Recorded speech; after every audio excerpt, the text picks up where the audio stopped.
మళ్ళీ budget season వచ్చేసింది. 2025-26 ఆర్థిక సంవత్సరానికి సంబంధించి వార్షిక బడ్జెట్ను ఫిబ్రవరి 1న కేంద్ర ప్రభుత్వం ప్రవేశపెట్టనుంది. కేంద్ర ఆర్థిక మంత్రి నిర్మలా సీతారామన్ రికార్డు స్థాయిలో మరోసారి పద్దును లోక్సభలో ప్రవేశపెడతారు. బడ్జెట్ అంటే ముఖ్యంగా వేతన జీవులు, మధ్యతరగతికి చెందినవారు, బిజినెస్ మెన్స్, చిన్న చిన్న వ్యాపారులు, లోన్లు తీసుకునేవారు ఇలా చాలా మంది దృష్టి ట్యాక్స్ రేట్లపైకి మళ్లుతూ ఉంటుంది.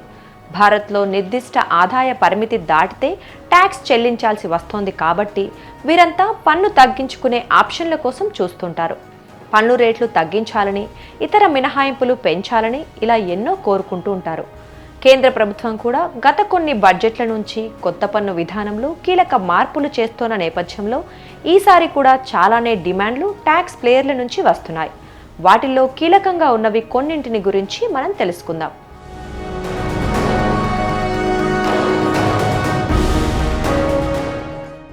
ముఖ్యంగా మన దేశంలో పరిమితికి మించి సంపాదిస్తున్న చాలామంది ఐటీఆర్ ఫైలింగ్ మాత్రం చేయట్లేదు. ఏటా ఈ సంఖ్యను పెంచాలని కేంద్రం ఎప్పటినుంచో ప్రయత్నిస్తోంది. ఇందులో భాగంగానే 2020-21 ఆర్థిక సంవత్సరంలో కీలక మార్పులతో ట్యాక్స్ పేయర్లను ఆకర్షిస్తూ కొత్త పన్ను విధానం తీసుకొచ్చింది. పాత పన్ను విధానంతో పోలిస్తే ఇందులో స్లాబులు తక్కువ, ఇంకా సరళంగా కూడా ఉంటుంది. దీంట్లో పాతదాంతో పోలిస్తే ట్యాక్స్ రేట్లు కూడా తక్కువగానే ఉన్నాయి. అందుకే దీన్ని డిఫాల్ట్గా చేశారు. అవసరం అనుకుంటే పాత పన్ను విధానంలోకి వెళ్ళిపోవచ్చు.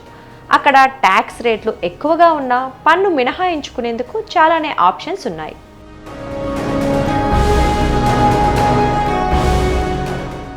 రెండు 2023-24 ఆర్థిక సంవత్సరానికి సంబంధించి 70% పైగా ట్యాక్స్ పేయర్స్ కొత్త పన్ను విధానంలోనే ఐటీ రిటర్న్స్ దాఖలు చేశారు.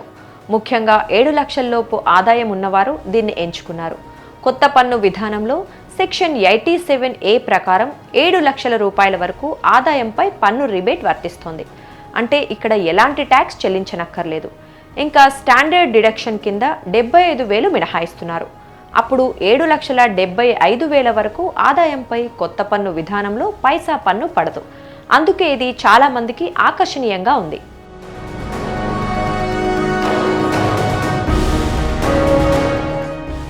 రెండు 2023-24 ఆర్థిక సంవత్సరంలో 12,79,00,000 మంది ఇన్కమ్ ట్యాక్స్ పోర్టల్లో పేర్లు నమోదు చేసుకున్నప్పటికీ కేవలం 8,68,00,000 మంది మాత్రమే ఐటీఆర్ ఫైల్ చేశారు.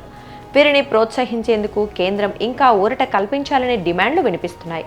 వీటిలో ప్రధానంగా ఉన్న వాటి గురించి చూద్దాం.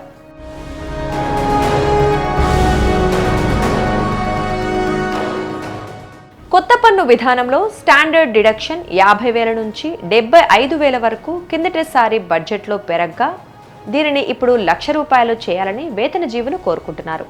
దీనిపై సానుకూలంగానే ప్రకటన వస్తుందని ఆశిస్తున్నారు.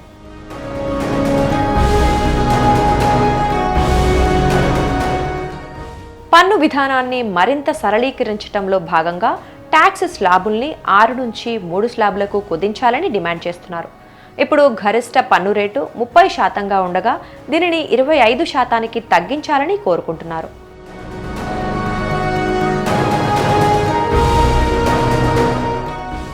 ప్రస్తుతం సెక్షన్ 87A కింద 7 లక్షల రూపాయల వరకు ఆదాయంపై ట్యాక్స్ రిబేట్ వర్తిస్తుండగా దీనిని 10 లక్షలకు పెంచాలని కోరుతున్నారు. అప్పుడు 10 లక్షల రూపాయల వరకు ఆదాయం పైన ట్యాక్స్ ఉండదన్నమాట. ఇదే జరిగితే మధ్యతరగతి వర్గానికి ఎంతో ప్రయోజనం చేకూరుతుంది.